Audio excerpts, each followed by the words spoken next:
Okey, salam semua. Kita bertemu lagi dalam reaction drama bersiri Jiwa Seorang Petaksud. So, semua watak semua dah bertindak dah. Semua watak kiranya dah tak boleh dah. Tak boleh tahan dengan Fizan. Tapi Fizan pun bertindak juga. So, dua-dua sama fight lah. Mula-mula sekali Fizan dia dah tahu video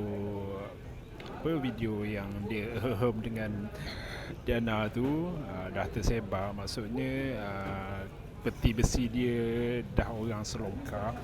Jadi dia ni macam old school sikit. Dia minta Diana dia minta Aiman ke siapa lah kembalikan video tu.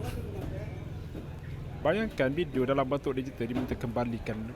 Ingat orang tak buat salinan ke, tak buat kopi ke. Lebih-lebih lagi bila video tu ditunjukkan pada seorang pegawai polis, pada seorang inspektor ni. So inspektor ni mula-mulanya macam susah sikit dia nak bekerjasama sebab dia katanya kes Diana tu tak dibuat laporan lebih awal. Tapi kalau Aidil dan Aiman bertindak lepas tu ikut cara dan lunas undang-undang, so dengan menggunakan bukti video tu maksudnya Fizan tak boleh lari lah lepas ni.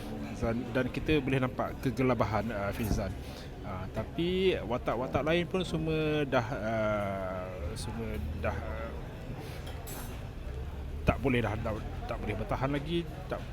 Dia punya marah tu, contohnya macam Firdaus datang ke rumah jumpa Fizan sebab dia tahu Fizan yang bunuh ayah dia.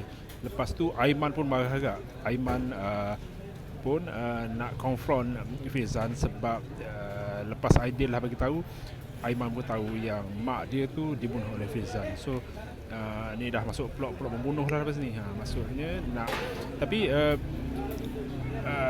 Diana masih lagi kena dengan teruk lah. Fizan nak cari mak ayah Diana.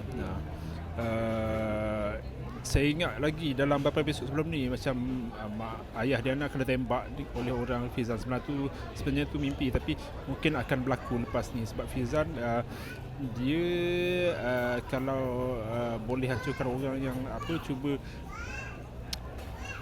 menjatuhkan dia, dia boleh buat apa saja cara. Dan Aiman Aidil bertemu dengan Fizan macam dia akhirnya bertemu tu maksudnya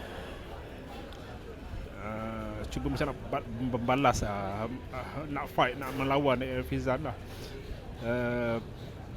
Tapi macam tindakan diorang tu, kalau diorang nak bertindak terhadap Fizan, harapnya diorang plan betul-betul supaya boleh jatuhkan Fizan, boleh masukkan Fizan boleh bawa dia ke muka pengadilan lah. Akhirnya keadilan berpihak pada watak-watak yang dikhianati oleh Fizan dalam drama bersiri ini. Jumpa lagi.